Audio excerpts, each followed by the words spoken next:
What's up, Brian Tong here. We've got iPhone 17 reports and rumors galore in this video. So let's get to it. The iPhone 17, 17 Pro, and that super slim iPhone 17 Air. We're gonna talk all about it. And we start with the 17 Pro. Now, a new report from the Information's Wayne Ma says the iPhone 17 Pro and 17 Pro Max will have significant design changes in 2025. Now, according to the report, the two 17 Pro flagship models will be going back to an aluminum frame.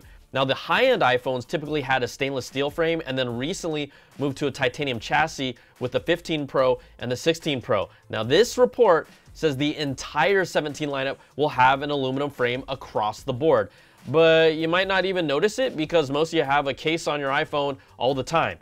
Now, the rear of the 17 Pro is also expected to have a part aluminum, part glass design, with what's described as the top half back of the phone being made of aluminum with a rectangular camera bump also made of aluminum, while the bottom half will still be made of glass to keep its wireless charging feature intact. Now, the glass backing of the iPhone, that started with the release of the iPhone 8 and iPhone 10 models. Now, of course, we actually don't have any real images for what this iPhone looks like, but by the way it's being described, the first thing that comes to my mind is Pixel Pro much? Yeah, a rectangular camera design, a two-tone or maybe two-material backside, and you have even Apple Hub putting out this fun render on Twitter that screams Pixel Pro. But that design would also defeat the alignment for taking spatial videos in landscape mode too.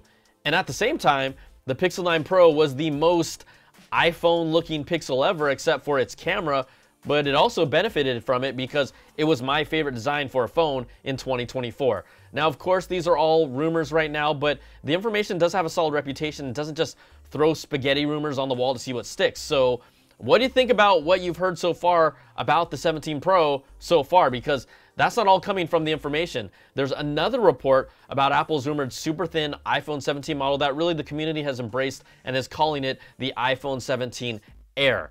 Now, it claims the new iPhone 17 Air will have a thickness between 5 and 6 millimeters, making it the thinnest iPhone ever, if true.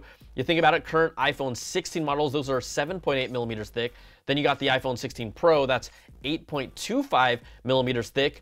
I believe the thinnest iPhone to date is the iPhone 6 that had a thickness of 6.9 millimeters. So the trend of going thin, this is clearly coming back to Apple, and we already saw it with the latest iPad Pro. And that thing feels amazing at 5.9 millimeters thick if you don't put a case on it. Otherwise, it feels like every other iPad that you had. Now, with this new ultra-thin design for the iPhone 17 Air, you can be sure, yes, compromises are going to be made. The report says the device does not have a physical SIM card tray, and people in the US, they're already used to that since the iPhone 14. I'm not still the biggest fan of it, but other countries still use them, so they won't like that. Then the 17 Air will reportedly only have one speaker at the top for the earpiece and none on the bottom edge. That means no stereo sound, and look, I'm telling you, we take it for granted, but you will miss it when it's gone. Now, this phone is also expected to have the Apple-designed 5G modem that they've been working on that is supposed to be smaller and more power efficient compared to Qualcomm modems in the current iPhones, but it remains to be seen how well the modem performs in the real world, and it will not support the faster millimeter wave flavor of 5G. Now, it will also reportedly have overall slower cellular data speeds compared to Qualcomm modems. You also have this slimmer iPhone that will also have a smaller battery, obviously, because it's a thinner phone, but we're gonna have to see how it affects the phone. Remember, Apple just boosted the 16 Pro lineup this year with 4 more hours of juice, and it makes a big difference for me. So with the 17 Air, let's say have a battery life maybe more similar to the 15 Pro with its smaller battery, but with a more optimized battery. Earlier rumors claim it will have a 6.6-inch display, an A19 chip, Face ID, and Dynamic Island, and a single 48 megapixel rear camera, and a 24 megapixel front-facing camera with 8 gigs of memory to support, yes, Apple Intelligence.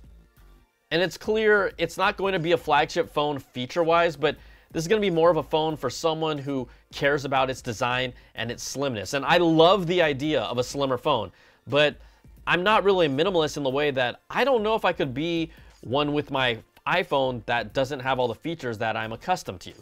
We'll see, but I already can tell, my gut tells me I love the slimness, but I don't think I'd go that way. We'll see. All right. Hey, let's take a moment to thank the sponsor of our video, Leifin.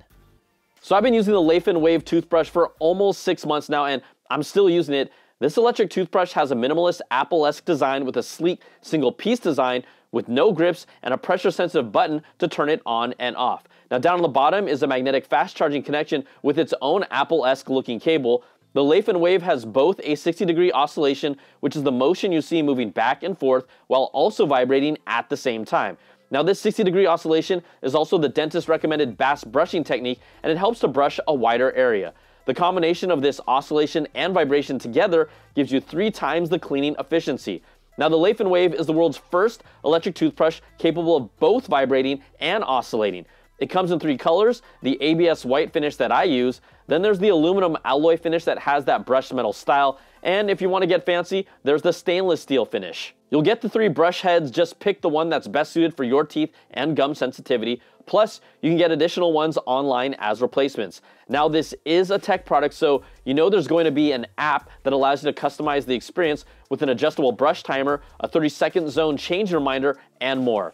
Right now, there is a Black Friday deal for up to 40% off, so search for Leifin on Amazon and Google and check out the links in the description. All right, let's get back to the stories, and I want to pick up where we left off because is there an in-between place for the Air in the iPhone line like there used to be for the Air in the MacBook lineup? That's what Apple believes, so we're gonna have to wait and see when it actually comes out. And yes, these are all rumors, and yes, we're talking about something that will potentially be coming out in September of 2025. Like, I realize this, but what do you think about the iPhone 17 Air as more has been potentially revealed? Is this gonna be a hit? Is this something you even want, or could it maybe even see the same fate as the iPhone mini, right? I think it's definitely more compelling than an iPhone Plus model and absolutely worth shaking things up for Apple to see how consumers react to it. I don't know if the Plus did enough to move the needle for them, but let me know your thoughts in the comments because that's really what some of y'all come here for when we're watching a video anyways, right? The comments. I mean, I come for the comments. But hey, let's just go back and piggyback on the iPhone 17 and 17 Air a little bit more. Maybe this will change how you feel about it because another report from the Korean publication The Elect claims that Tetra Prism camera system that gives the latest iPhones that 5x optical zoom will not be in the Air model of the iPhone. And you know how long we waited for that to come in an iPhone, and we have other phones that are doing more than 5x optical, but it will remain exclusive to the Pro models for next year's iPhone lineup. So now 5x in the iPhone 17, no, and 5x optical in the 17 Air, no, which is expected because yeah, that's so slim in the Air, but it's another reminder of what you're losing when you're prioritizing a slimmer form factor. Now, previous iPhones without the Tetra Prism system, they're able to get up to a 3x optical zoom, which was good enough. I honestly just love having 5x, and it makes a difference for shot composition, and zooming in is actually nice to have that option. But again, the Air will potentially be the thinnest iPhone, and it will probably look so freaking sleek and feel so good in hand and will make me want one so badly in the moment. But then reality will just have to sink in, and ultimately sounds like it will be a design first, but a feature compromised phone compared to the Pro lineup. But look, it's still very early, and things can and will change. Now, there have been even reports that Apple is having trouble getting good enough battery performance that's up to their standards out of this Air model. And if that's the case, the iPhone, that model could then maybe lean more on the thicker side of that rumored 5 to 6 millimeter thickness for better battery life. Now, I mentioned earlier how the rumored iPhone 17 Air won't have a SIM card tray, but other countries still have it currently. That might change after a report from the information also claims that Apple is planning to remove the physical SIM card tray in more countries next year, following in the footsteps of what the US has seen since the iPhone 14. And I wonder if eventually the actual iPhone to get, maybe down the road, it could swing in the other direction where it's not about being small, it's about being even maybe a little thicker with incredible battery life, more junk in the trunk. It doesn't have to be super thick. Maybe they did make an ultra thick one, but look, I know a lot of people that would rather have that instead of a super slim stripped down iPhone that's super thin. Now also, since the Black Friday shopping season is upon us, hey, I wanted to give you all a heads up that Apple, they are doing something for Black Friday of their own. Basically, from now until Monday, December the 2nd, you're gonna get an Apple gift card worth between $25 and $200 with the purchase of eligible Apple products. But just to set your expectations, there's only one item that qualifies for you to get a $200 gift card, and that's the 15-inch M3 MacBook Air. Now, for a $175 gift card, there's only one model that qualifies for it, and that's a 13-inch M3 MacBook Air. And for a $150 gift card, there's only one model that qualifies for that. It's a 13-inch M2 MacBook Air. Now you also have the $100 gift card. That's for the iPad Pro. And then you got the smaller amounts that are for less expensive products. But I want to at least set your expectations for you, because you're like, oh, I could get 200 off of this and that. No. One model for the 200.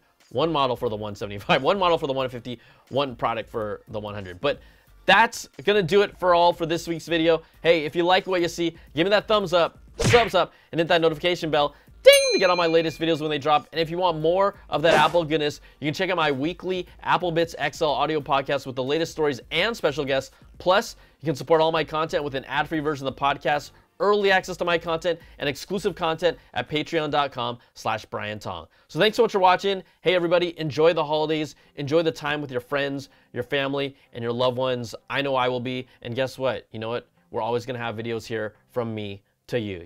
Y'all keep on coming back, all right? That's going to do it for this week. Hey everybody, take care, be safe, peace, and love.